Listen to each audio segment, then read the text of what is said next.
So anytime an animal gets to the peak of their longevity, then we have to reassess how we're doing health monitoring on them. It'll usually be we'll have more frequent exams, more frequent evaluations of them, and if they are starting to show their age with any ailments like limping, lameness, slowing down, then we start a quality of life assessment on them, and that includes both the husbandry staff and the veterinary staff.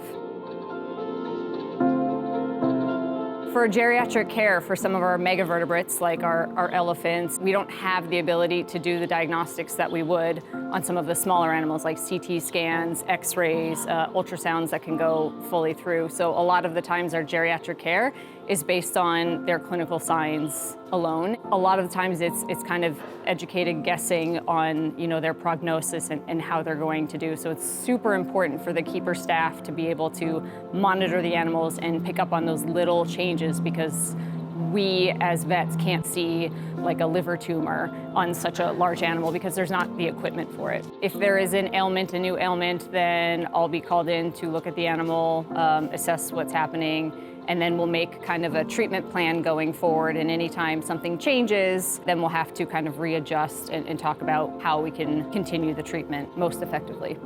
Our animals get pretty much, I think, top-notch care because we have all the latest new equipment and treatment technologies. So we do have kind of a protocol for pain management that they get NSAIDs just like people do, like a ibuprofen for animals. And then if we need to up the pain management, we can do that. But we also have state-of-the-art technology. Some of our animals get laser therapy. So that's kind of for their joints or any ailments that they have. And then also we've newly brought in a PEMF mat, which is a pulse electromagnetic frequency. Some of the animals, like our lemurs and smaller animals, will sit on it and it will help their joints.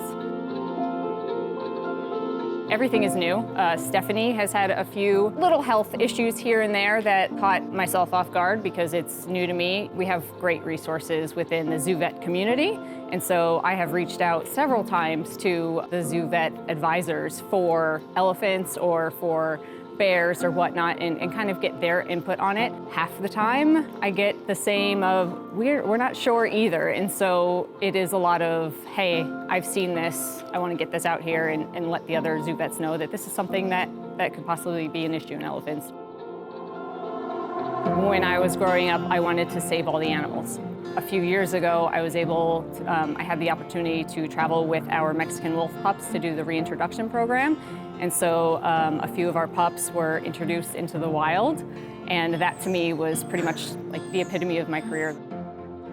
The one part that I was not prepared for going into zoo medicine was in small animal, you're limited by the funds of your clients. So if you can save this dog's life, but the clients don't have the funds, you can try and work something out, but if it's not going to work, then there's nothing you can do. Here in zoo medicine, we're limited to basically what I can do and what my staff can do and what the zoo can support. And so a lot of times it's not about money. It has nothing to do with money. It has to do with resources. If that prognosis is worth putting in the resources, and it's a very difficult decision because it's not put on a client, it's put on the veterinarians. At the end of the day, and this literally happened 2 days ago, you have a really rough day, you have to make some hard decisions, and then you get a phone call that there is a goat in labor that's not progressing, and you have to go and assess it.